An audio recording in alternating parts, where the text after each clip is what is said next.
फौजी की ज़िंदगी एक संघर्ष है, एक त्याग है। और ऐसा नहीं कि ये संघर्ष और त्याग तभी तक रहता है जब तक वो फौज में रहे, बल्कि ये संघर्ष, ये त्याग समय के साथ साथ उसके रिटायरमेंट तक भी जारी रहता है। हम बात कर रहे हैं उन रिटायर्ड फौजियों के बारे में जिन्हें सरहद पर एडजस्ट करने के बाद समाज में एडजस्ट करना एक जंग जैसा ही है, जिन्हें समाज शाबाशी तो देता है लेकिन साथ नहीं देता। एक ऐसी अनसुनी आवाज़ जो दशकों के बाद दब के रह जाती है गांव के किसी कोने में और सिमट के रह जाती है वोटर लिस्ट के पन्नों में। जब 18 से 19 साल का फौजी फौज ज्वाइन करता है ना, तो वो बिछड़ जाता है अपने समाज से, अपनी मिट्टी से, अपने गांव से, अपने आंगन से। और गांव भले अपने फौजी को भूल जाए, लेकिन एक फौजी अपने गांव को कभी नहीं भूलता। साल के हर 30 त्यौहार याद दिलाते हैं कि फौजियों के भी होली और दिवाली आता है, लेकिन वो समय के साथ सब छोड़ देता है। होली, दशहरा, दिवाली, वो छोड़ देता है अपना समाज, अपनी जवानी, अपना बचपन, अपने सपने, और उन्हीं सपनों और अपनों के बीच छोड़ देता है एक आम जीवन, क्योंकि उनके रगों में खून नहीं देशभक्ति दौड़ती है। लेकिन वही 40 साल का फौजी जब रिटायर होकर वापस घर आता है तो वो दुनिया से कट चुका होता है। वो सोशली कट ऑफ हो जाता है समाज से। वो समझ ही नहीं पाता सर्विस और रिटायर के बीच के गैप को। वो पाटने की कोशिश करता है इस खाई को।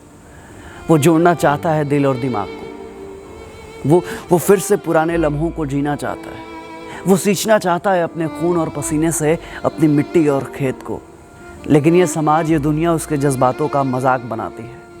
उसके भावनाओं को पागलपन करार दिया जाता है। लेकिन एक फौजी फौजी होता है। उसको खुद पे भरोसा होता है। उसे पता होता है कि वो जो कर रहा है सही है।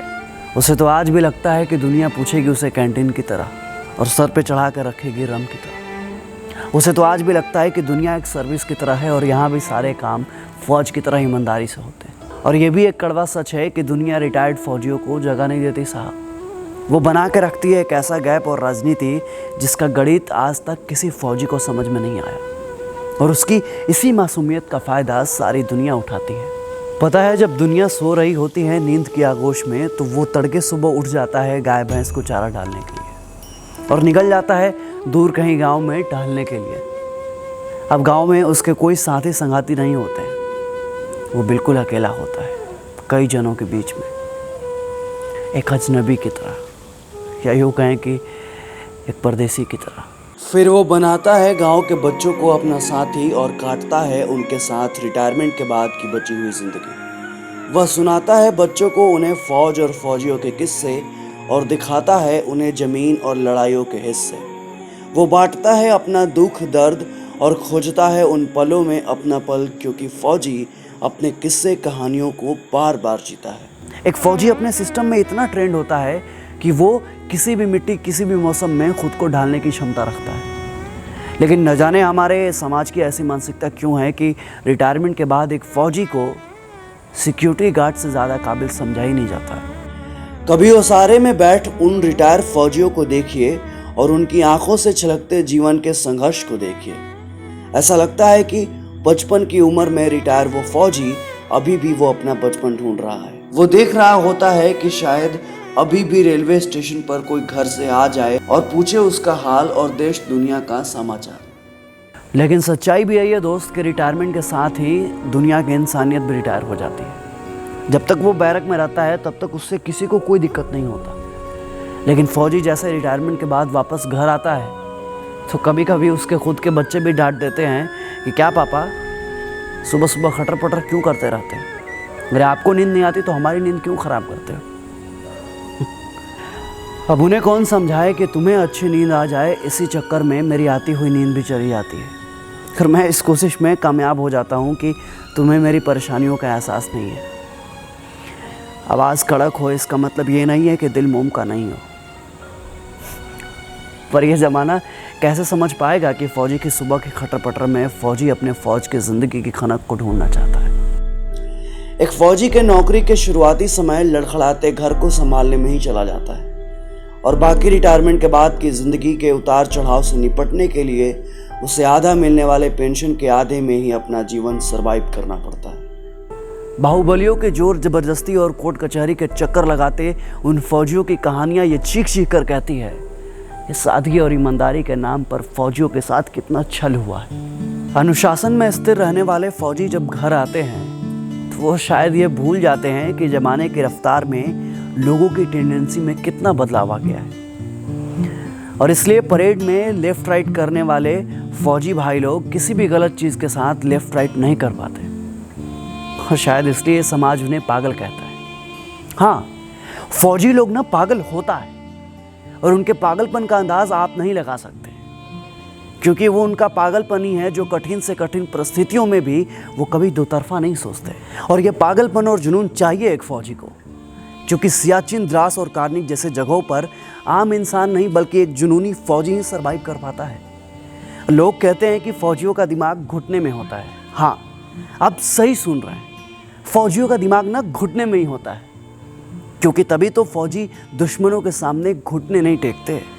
और एक बात और, ज़्यादा दिमाग वाले लोग ना सिर्फ मच्छरदानी ही संभाल सकते हैं, दुश्मन का मोर्चा नहीं।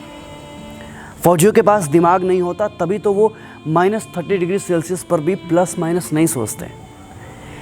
एसी में रहकर जैसलमेर की गर्मी आप नहीं समझ पाएंगे साहब, और आप दिमाग की बात करते हैं।